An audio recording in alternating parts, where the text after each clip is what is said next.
여러분 안녕하세요. 또 새로운 한 주간을 시작하게 되었습니다.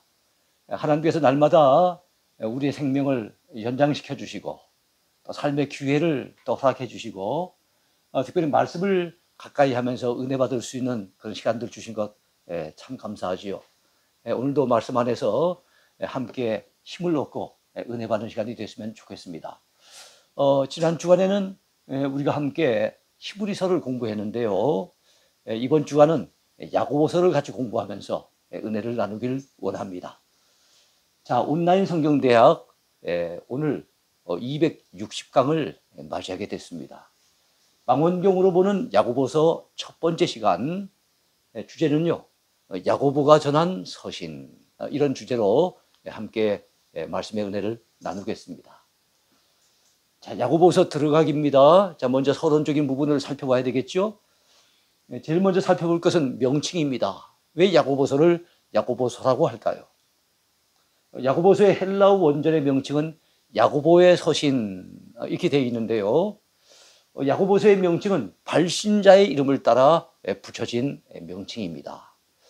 여러분, 바울 서신은 발신자가 아니라 수신자 중심으로 그 성경의 명칭이 정해졌죠. 로마 교회가 받았다면 로마서, 빌립보 교회가 받았다면 빌립보서, 에베소 교회가 받았다면 에베소서, 이렇게 이름이 붙여졌습니다. 그에 비해서 히브리서를 제외한 나머지 공동서신은 발신자 중심으로 명칭이 붙여집니다. 야고보 사도가 보냈으면 야고보서, 베드로 사도가 첫 번째 보냈으면 베드로전서, 요한 사도가 첫 번째 보냈다면 요한 1서, 이런 식으로 이름이 붙여졌다는 거지요. 자, 두 번째, 저자와 수신자입니다. 야고보서의 저자는 누굴까요? 야고보서 편지를 처음 받았던 그 수신자들은 어떤 그룹의 사람들이었을까요? 자, 본서 1장 1절에서 하나님과 주 예수 그리스도의 종 야고보라고 저자 자신의 이름을 명확히 밝히고 있습니다. 자, 야고보라고 하는 명확한 이름이 나와 있어요. 그런데 그 야고보를 수식하는 말이 어떤 말입니까? 하나님과 주 예수 그리스도의 종이라고 자기 자신을 묘사하고 있습니다. 여기서 이제 궁금해지는 것은 야고보라고 하는 이름이 정확히 나와 있긴 하는데 신약 성경에 야고보라고 하는 이름을 가진 사람이 여러 사람이 등장하다 보니까 그 가운데 어떤 야고보냐 하는 것을 우리가 또 같이 생각해 보아야 됩니다. 자, 신약 성경에 여러 명의 야고보가 등장합니다만 본서의 저자는 예수님의 육실의 친동생 야고보로 알려져 있습니다. 성경 나온 대로 한다면 주의 형제 야고보, 이렇게 우리가 볼 수가 있다는 거지요. 자, 그렇다면 주의 형제 야고보 외에 또 다른 유명한 야고보가 있다면 그 사람은 바로 12사도 가운데 한 사람인 요한의 형 야고보가 있을 겁니다. 그러니까 이 사람이 썼을 수도 있겠다라는 생각을 우리가 가질 수 있지 않겠습니까? 그런데 이 야고보는 12제자 중에 한 사람인 건 분명하지만 AD 44년에 그런 순교를 당했습니다. 전체 기독교회에서 제일 먼저 순교를 당한 사람이 스데반 집사님이었다면 12제자 가운데 제일 먼저 순교를 당했던 사람은 바로 요한의 형 야고보였어요. 그는 일찍 순교를 당했기 때문에 아마 이 야고보서를 쓰지는 못했을 것이다, 이렇게 보아집니다. 자, 주의 형제 야고보는요, 사도행전 15장에 소개되는 예루살렘 공의회 의장으로서 야고보입니다. 여러분, 예루살렘 공의회 하는 것은 이제 복음이 예루살렘과 유대와 사마리아 땅을 벗어나서 이제는 이방 지역으로 널리 전파되고 있을 때 한 가지 고민이 생긴 거예요. 어떤 고민입니까? 유대인들이 받는 할례, 유대인들이 지키는 율법, 이런 것들을 이방인들에게도 강요해야 되겠는가 하는 것이 그 당시에 숙제로 대두가 됩니다. 그랬을 때 예루살렘 공의회에서 결정은 무엇입니까? 유대인이 아닌 이방인들에게 할례를 꼭 받도록 요구하는 것은 그건 온당치 않다라고 결정을 하지요. 이런 중요한 결정이 내려지는 우리 기독교 역사의 공식적인 최초의 회의, 그 회의가 바로 예루살렘 공의회인데 그때 사회를 보고 의장이 되었던 사람이 누굽니까? 바로 주의 형제 야고보입니다. 예루살렘 교회 지도자로 오랫동안 일을 했어요. 그러다가 서기 62년에 돌에 맞아 순교했다고 그렇게 전해집니다. 물론 성경 안에는 예수님의 형제 야고보가 돌에 맞아 순교한 이야기는 언급되지 않아요. 요한의 형 야고보의 순교에 대해서만 언급을 합니다. 그러나 유대 역사가 유명한 요세푸스라고 하는 사람이 있죠. 이 요세푸스가 전하는 책에 의하면은 바로 주의 형제 야고보가 서기 62년에 돌에 맞아 순교했노라고 상세하게 사실이 전해지고 있습니다. 자, 본수의 수신자는요, 야고보 사도가 활약할 당시에 로마 제국 각지에 흩어져 있었던 유대인 성도들로 알려져 있습니다. 유대인 출신의 성도들. 유대인들이니까 원래는 구약을 갖다가 신봉하고 율법을 따르던 유대교의 어떤 사람들 아니겠어요? 그랬던 사람들이 복음을 전달받고 그야말로 기독신자로서 개종하게 되는 그런 성도들이 있었단 말이죠. 자, 그들의 신앙을 지도하기 위해서 야고보 사도가 보낸 공식 서한, 이것이 바로 우리가 오늘 공부하고 있는 야고보서입니다. 자, 본서의 수신자들은요, 로마 제국 곳곳에 흩어져 살던 디아스포라 유대인들이라고 보면 됩니다. 디아스포라 하면은 헬라어로서 어떤 의미가 있는가 하면 흩어진 유대인들 또는 흩어진 전도자들, 이런 얘기를 할 때 디아스포라 이렇게 얘기를 합니다. 로마 제국 곳곳에 유대인들이 많이 흩어져 살고 있었어요. 그들 가운데 기독신자들도 많이 있었다는 거지요. 그 유대인들 가운데 자, 복음이 전파됨으로 인해서 갓 개종하게 된 유대인 성도들, 유대인 기독신자들, 바로 그들이 이 야고보서를 처음 받았던 수신자 그룹이라고 볼 수가 있습니다. 그들이 여러 군데 흩어져 살았기 때문에 제 생각으로는 야고보서를 아마 한 것만 기록하지는 않았을 것 같아요. 동일한 내용을 여러 개를 기록해서 이 지역에도 보내고 저 지역에도 보내고 여러 지역에 흩어진 디아스포라 유대인들에게 전해지지 않았을까, 이렇게 생각이 됩니다. 자, 이들은, 즉 디아스포라 유대인들은, 그들 가운데 예수 믿게 된 성도들은 외적으로는 유대교를 신봉하는 동족들의 박해로 인해서 큰 시련을 겪고 있었습니다. 그렇습니다. 큰 시련을 겪고 있었어요. 오히려 이방인들이 유대인 성도들을 핍박하지 않았어요. 같은 유대인 그룹에서 유대교를 믿지 아니하고 기독교로 개종했다 그래가지고 엄청난 박해를 가해 왔던 것입니다. 자, 세 번째는 기록 연대입니다.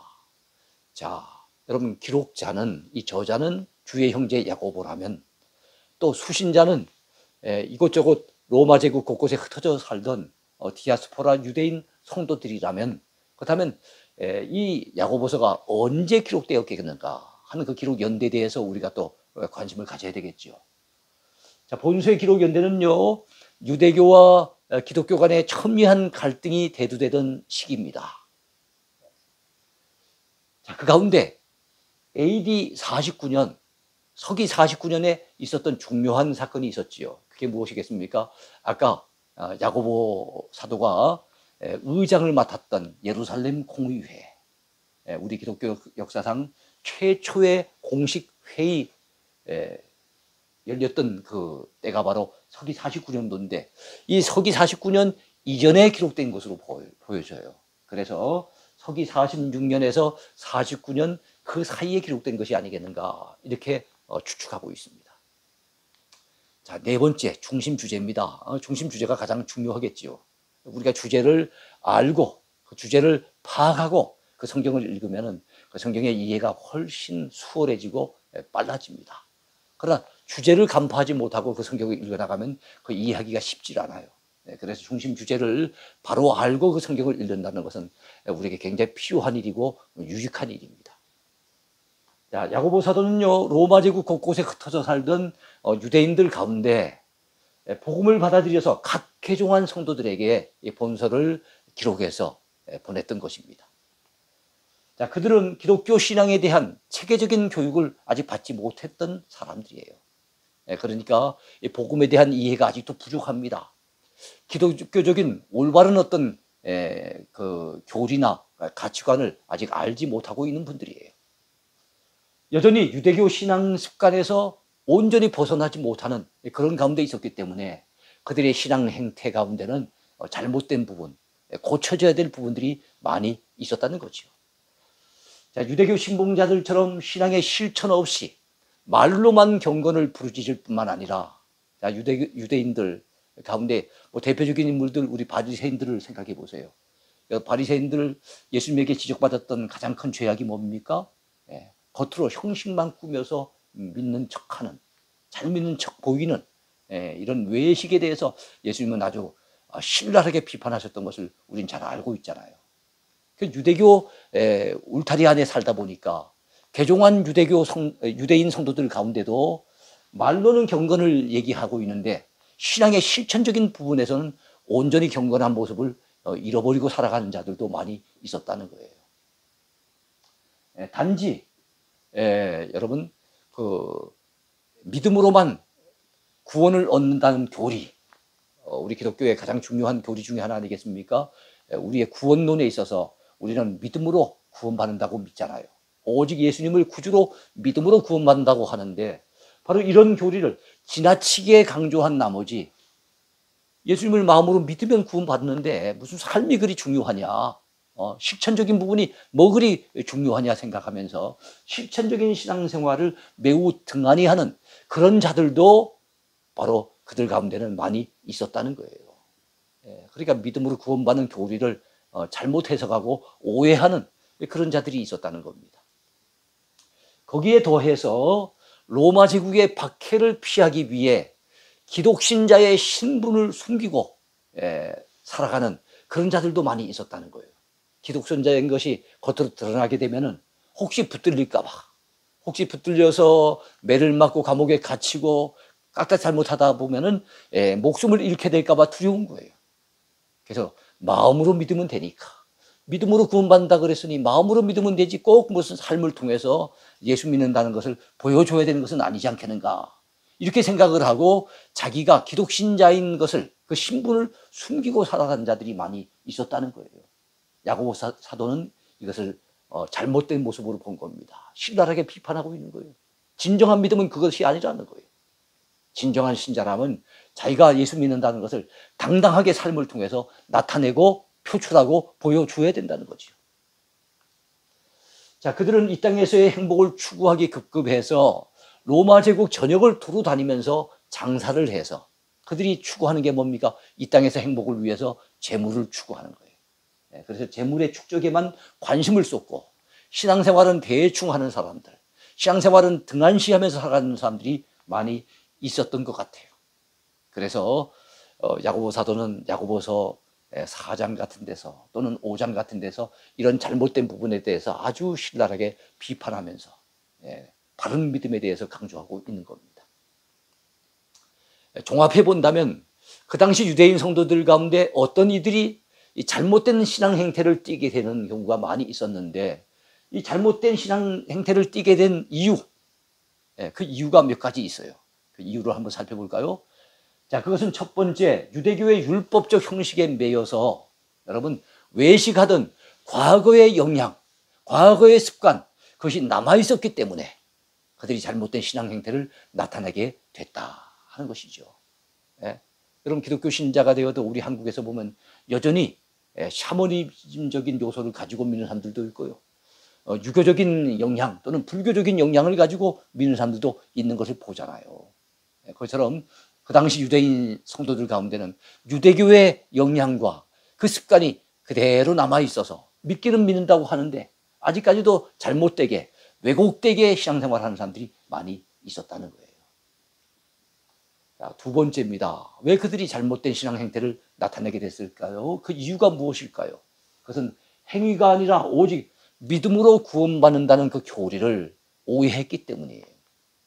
여러분 야고보 사도가 강조하는 믿음으로 구원받는다는 것은 행함이 따라주는 믿음, 달리 말하면 진정한 믿음, 산 믿음으로 구원받는다는 것이지 형식적인 믿음, 껍데기 믿음, 가짜 믿음 가지고 구원받는다는 것은 아니거든요. 근데 사람들은 믿음으로 구원받는다 그러니까 마음으로 믿기만 하면 되지, 이렇게 생각을 하고 자기 삶에 대해서, 행위에 대해서는 등한히 여기는 그런 사람들이 많이 있었다는 겁니다. 아마 그 시대만 그러지는 않을 거예요. 오늘 이 시대에도 믿는다고 하면서도 주일날 되면 성경책을 끼고 교회 오지만 실질적으로는 삶을 통해서는 자기의 믿음을 온전히 드러내지 못하는 그런 사람들이 많이 있을 수 있을 겁니다. 자, 세 번째로 자신들의 안위를 위해 신앙을 은폐하고 숨기려고 했기 때문이에요. 왜 그들이 잘못된 신앙의 행태를 나타내게 됐습니까? 왜 그들에게 이 편지를 갖다 보내면서 야고보 사도가 그들의 잘못된 신앙, 행함이 따라주지 아니하는 이 죽은 신앙에 대해서 강렬하게 비판을 하고 있습니까? 그 이유는 바로 자신들의 안위를 위해서 신앙을 은폐했다는 거예요. 자기가 기독 신자인 것을, 그 신분을 숨기려고 했다는 거예요. 그러니까 자연스럽게 그들의 삶 속에서는 올바른 신앙의 모습이 나타날 수가 없는 것이죠. 자, 이에 그 당시 초대교회 대표적인 지도자 중에 한 사람이었던 주의 형제 이 야고보는 디아스포라 유대인 성도들, 로마 제국 곳곳에 흩어져 살던 유대인 기독 신자들에게, 개종한 지 얼마 되지 않아서 아직까지 신앙의 체계를 제대로 갖추지 못한 그들에게 바른 신앙이 무엇인지 그 신앙을 지도해 주기 위해서 이 본서, 이 야고보서를 기록해서 로마 제국 곳곳에 보냈던 것입니다. 자, 본서의 중심 주제는 행함이 있는 바른 믿음을 가지라는 거예요. 행함을 강조합니다. 진정한 믿음이라면, 산 믿음이라면 그 행위가 따라줘야 된다는 거예요. 삶을 통해서 그 믿음의 모습이 나타나야 된다는 거예요. 이걸 강조하는 것이 바로 야고보서의 중심 주제라는 것을 여러분 꼭 기억했으면 좋겠어요. 우리 야고보서를 공부하면서 우리의 삶의 모습은 어떠한지를 한번 돌아보는 기회가 됐으면 좋겠습니다. 나는 나의 신앙을, 기독신자로서의 나의 신분을 나의 삶 속에서 드러내고 있는가? 그래서 내 주변에 있는 안 믿는 사람들이 나를 바라볼 때, 아, 저 사람은 기독신자가 틀림없구나, 분명하구나, 이렇게 인식하고 있는지 한번 돌아봤으면 좋겠어요. 자, 여러 가지 시련을 믿음으로 이겨내려면 믿음이 더욱 성숙되어야 함을 야고보 사도는 강조하는데요. 그러려고 한다면 죽은 믿음이 아니라 산 믿음의 소유자가 되어야 한다고 얘기를 합니다. 그래요. 그 당시에는 여러 가지 시험을 만나서 기독신자들이 어려움을 많이 겪었어요. 교회 안에 침투해 들어오는 그 이단들에 의한 시험도 있었지만 교회 밖에서, 교회를 향해서 옥죄어 오는 로마 제국의 정치 세력들의 그 강한 박해, 압력, 여러분 이런 것들을, 그 시험들을 이겨내려고 한다면 죽은 믿음 가지고는 안 된다는 거예요.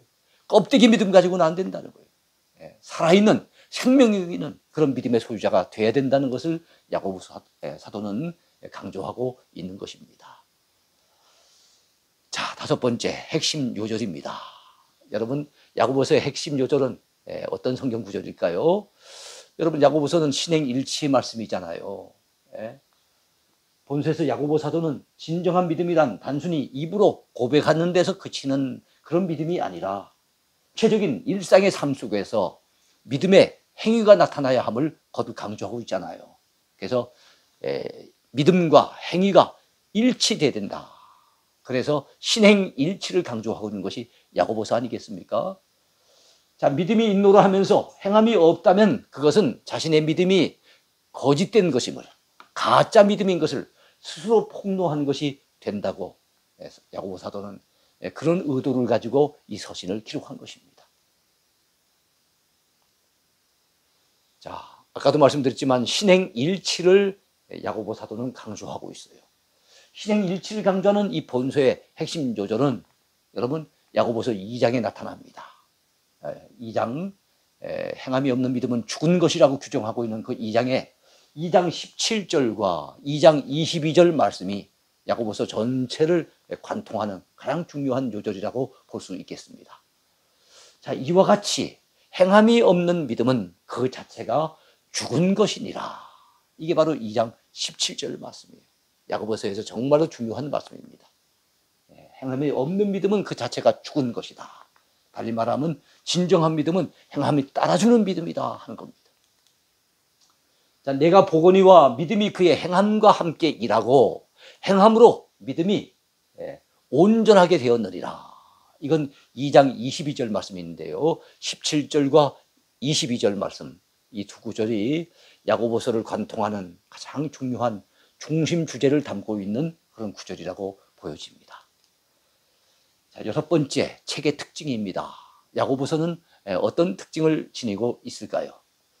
자, 첫 번째, 믿음으로 구원받는 원리를 제시한 로마서와는 달리 야고보서는 구원받은 성도가 삶 속에서 행해야 될 실천적인 교훈들을 강조하고 있어요. 성경에서 야고보서와 쌍벽을 이루면서 서로 대조되고 비교되는 성경이 있으니 그것이 로마서입니다. 믿음으로 구원받는 것을 강조하고 있는 사도 바울의 로마서. 여기에 비해서 그 믿음으로 구원받는 것은 분명하지만은 그 믿음은 입술로만 고백하는 믿음, 머리로만 아는 믿음, 가슴속에만 담아두는 믿음이 아니라 삶을 통해서 행함으로 드러나는 실천적인 믿음이어야 한다 하는 걸 강조하는 야고보 사도의 가르침은 어떻게 보면 상반된 것 같지만 상반된 게 아니에요. 서로 보완하는 그런 관계가 있습니다. 어쨌든 서로 대조되고 있어요. 그래서 야고보 사도 하면은 여러분, 그가 강조하는 믿음은 산 믿음이며 그가 강조하는 신앙은 바로 행함이 따라주는 실천적인 신앙이라는 것을 여러분 꼭 기억하시기 바랍니다. 그래서 그의 메시지의 교훈은 보면 실천적인 교훈이 많이 담겨져 있습니다. 두 번째 특징입니다. 야고보서의 두 번째 특징은요, 본서는 신약 성경에서 가장 많은 명령문을 담고 있는 책이에요. 여러분, 야고보서가 모두 108절로 구성되어 있는데요, 그 가운데 딱 절반인 54절이 명령형으로 되어 있다는 거 여러분 기억하시기 바라요. 왜냐하면 삶을 강조했기 때문에, 실천을 강조했기 때문에, 행위를 강조했기 때문에 보다 강한 표현을 쓰기 위해서 명령형으로 쓰고 있다는 거죠. 자, 세 번째 특징입니다. 야고보서의 세 번째 특징은 유대인 출신 성도들을 대상으로 기록했기 때문에 유대적인 색채가 매우 강하게 나타나는 거예요. 여러분, 신약 성경 가운데 유대적인 색채가 강하게 나타나는 책, 특별히 구약 성경을 많이 인용하는 책, 어떤 책이겠습니까? 세 권이 있어요. 복음서 가운데도 한 권이 있죠. 그 가운데 바로 마태복음이 여러분 기억해야 될 복음서입니다. 유대적인 요소가 강한 마태복음, 유대인 성도들을 염두에 두고 기록한 복음서 마태복음입니다. 그리고 지난주에 우리가 공부했던 히브리서 역시도 여러분 신약의 레위기라고 해서 구약적인 어떤 배경을 많이 담고 있어요. 특별히 구약의 시편을 엄청나게 많이 인용하고 있습니다. 그리고 오늘 공부하는 야고보서까지, 여러분 이렇게 세 권은 신약 성경 가운데 구약적인 배경을 가지고 있고 유대적인 요소가 굉장히 강하게 나타나는 그런 책이다 하는 것을 여러분 기억하시기 바랍니다.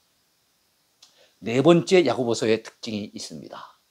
삶이 따라주지 않는 죽은 믿음 문제를 해결하기 위해 강한 비판적인 어투, 그리고 그들의 신앙에 대해서 질문을 던지는 대화체 문장, 이런 것들을 자주 사용하는 것 역시도 야고보서의 굉장히 두드러진 특징이 아닌가 생각을 할 수 있습니다. 자, 일곱 번째입니다. 야고보서의 별명을 또 들어보면 야고보서가 어떤 특징을 가진 책인지 잘 알 수 있겠지요. 야고보서의 별명을 살펴보겠습니다. 첫 번째, 야고보서의 별명은 본서는 대표적인 신행일치 서신입니다. 로마서 하면은 이신칭의 믿음에 의거해서 의롭다고 칭함을 받는다는 이것을 강조하는 서신이 바로 로마서라고 한다면, 신행일치 서신, 진정한 믿음은 행함과 함께 해야 된다. 행함이 따라줘야 된다. 그래서 신앙과 이 행위는 일치되어 나타나야 된다는 것을 강조하는 서신이 바로 야고보서입니다.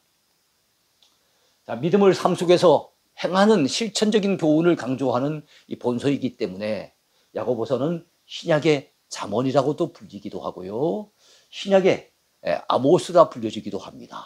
왜냐하면 여러분 구약 성경 가운데 잠언은 우리의 일상 속에서 실천에 옮겨야 될 아주 귀한 가르침들, 많은 교훈들을 담고 있거든요. 그것이 바로 잠언인데, 신약에서 그 잠언처럼 일상의 삶 속에서 실천에 옮겨야 될 굉장히 중요한 교훈들을 많이 담고 있는 것이 야고보서이기 때문에 야고보서를 신약의 잠언이라고 하는 거예요. 아모스 선지자가 전한 메시지는 그 당시 불의한 세상 가운데서 정의를 부르짖는, 그러면서 굉장히 윤리적인 또 교훈도 담고 있는 그런 메시지거든요. 근데 야고보서도 비슷한 특징을 가지고 있기 때문에 신약의 아모스라고 불려지기도 하는 겁니다. 자, 세 번째 별명입니다. 야고보서는 로마서의 이신칭의를 강조한 종교개혁자 마틴 루터가 야고보서를 뭐라고 얘기하는가 하면은 지푸라기 서신이라고 평가절하합니다. 물론 그것은 오해에서 비롯된 것이라고 볼 수 있겠지요.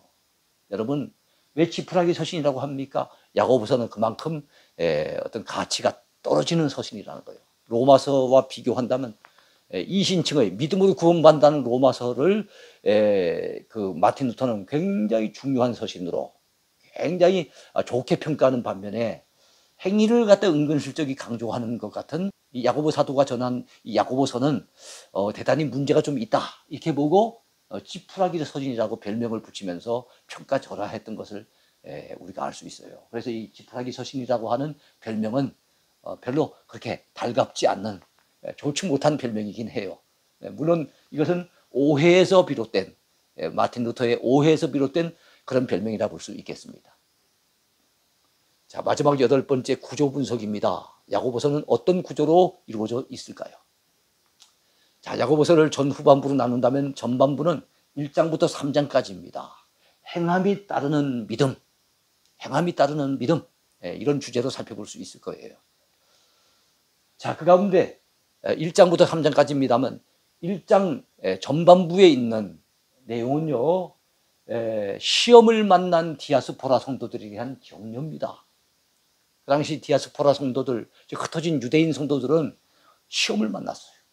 안으로는 여러분 이단들의 침투라고 하는 시험이 있었습니다만 야고보서에서는 이단들에 대한 언급은 다루지 않습니다. 다만 그들이 외적으로 겪고 있었던 그런 시험이 있는데 그것은 로마 제국의 정치적인 박해, 그로 말미암은 큰 고난, 이런 것을 갖다가 지금 그 당시 성도들이 당하고 있었다는 거예요. 이런 자들을 위로하고 격려하는 메시지가 야고보서의 맨 처음에 나온 메시지입니다. 그래서 시험이라고 하는 주제를 다루고 있어요. 그 다음에 여러분 1장 후반부, 1장 후반부에서는 참된 경건이 무엇인지, 참된 경건에 대해 1장 22절부터 27절까지 다루고 있습니다. 참된 경건이란 하나님 앞에서 여러분 더럽혀지지 아니하는 그런 하나님 앞에서의 아름답고 정결한 그 모습을 얘기합니다. 이게 경건인데 그 경건은 두 가지로 나타난다고 얘기를 해요. 그것은 바로 고아와 과부를 돌아보는 바로 사랑의 실천을 통해서 나타나고, 또 하나는 자기 자신을 잘 지켜서 정결하게 지켜내어서 새 속에 물들지 아니하는 그 모습, 그것이 경건이라고 얘기를 합니다. 자, 그리고 2장에 들어가면요, 2장에 전반부에서는 이런 주제를 다루고 있습니다. 최고의 법을 다루고 있는데 최고의 법이 뭐겠습니까? 이웃사랑입니다. 이웃사랑이 최고의 법이라고 야고보 사도는 가르치고 있어요. 그럼 2장 후반부에서 다루는 건 무엇입니까? 바로 야고보서 전체를 관통하는 가장 큰 주제, 가장 중요한 주제죠. 행함이 따르는 산 믿음에 대한 이야기를 다루고 있어요. 2장 14절부터 26절까지 다루면서 그 17절에서는 행함이 없는 믿음은 실상은 죽은 것이라고 강력하게 경고하고 있습니다. 그리고 여러분 3장에 들어가면은 참 우리의 믿음에 있어서 또 중요한 한 부분이 있는데, 우리가 삶 속에서 실천에 옮겨야 될 중요한 부분은 바로 언어, 말을 통해서 하나님 앞에 영광을 돌려야 된다는 거예요. 그러니까 덕스러운 언어 생활이 필요하다는 거예요. 말을 통해서 범죄하고 말을 통해서 누군가에게 상처를 주고 이러면 안 된다는 거예요. 그래서 신자의 언어 생활의 중요성에 대해서 3장에서 언급하고 있습니다. 그러면서 말에 실수가 없는 사람이면은 온전한 사람이라고 이렇게 강조하고 있어요. 자, 야고보서의 후반부입니다. 후반부는 4장과 5장, 두 장에 걸쳐 나타나는데요. 하나님을 가까이 하는 믿음에 대해서 언급하고 있습니다. 하나님을 가까이 하는 믿음.